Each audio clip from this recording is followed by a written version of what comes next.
Now, to discuss some of the issues raised in that film, I'm joined by two guests here on the south side of Chicago. Sam Binion, he's a community organizer, a veteran community organizer. In fact, you knew Barack Obama when he was a community organizer here. And Arishon Sykes, who's a youth worker and knows the gun culture of the south side from the inside. Let's start with you, Arishon.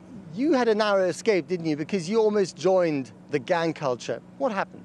Well, around 5th grade, I was introduced to vice lords and, different gangs and stuff like that.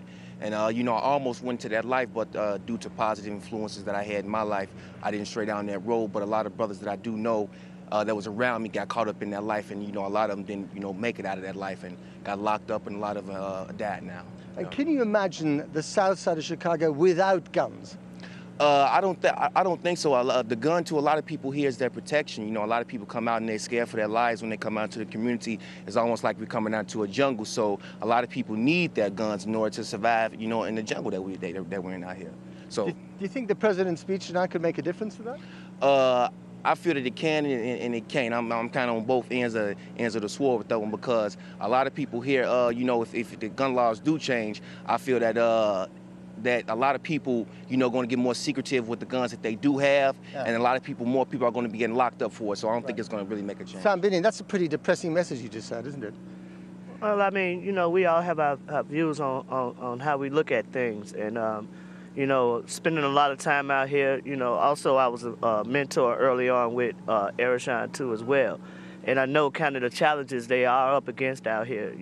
Especially with guns, violence, and. But do you think taking guns away from people, or enacting new legislation on Capitol Hill, will make a difference on the south side of Chicago? Well, I mean, either way it goes, people, if it's guns, swords, knives, whatever, people gonna use what they have to do and use in battle. This is exactly what the NRA, the National Rifle Association, loves to hear, because they're saying it's not the gun that killed, it's the person that killed. Yeah, and to a degree, I agree.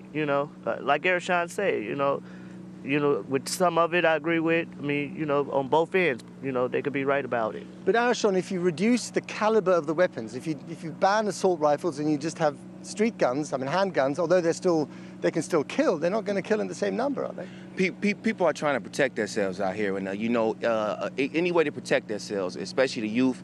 Now, like I say, we're scared to come out in the community. The elderly is scared to come out in the community. They're scared of the youth. There's no really men in our community. So either way, people in the community are going to find a way to protect themselves. So if you look at all the things that make up life here on the south side, violence, drugs, gangs, poverty, unemployment, what is the one thing that needs to change most for things to change here? Well, we need more jobs, occupations, hobbies for the youth.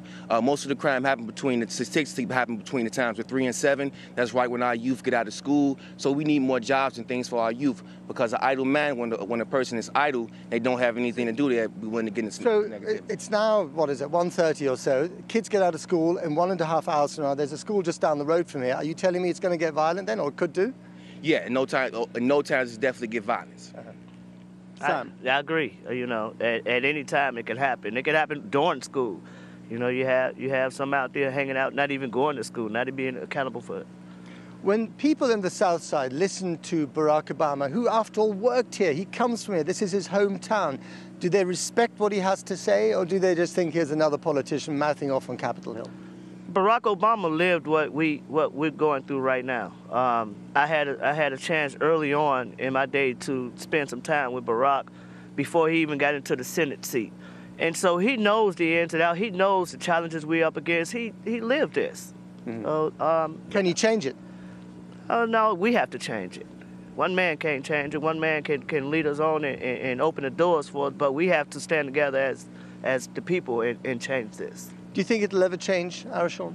I think it will change, but I think it's up to us to make a change. I feel that we can't rely on anybody. We can't rely on any outside sources to make change for us, because first change starts within. So we have to start within our community making change, and then when we start and we begin to help, we can help politicians, but it starts right here in the community. Obama is not here in the community now. We are. So we have to make change.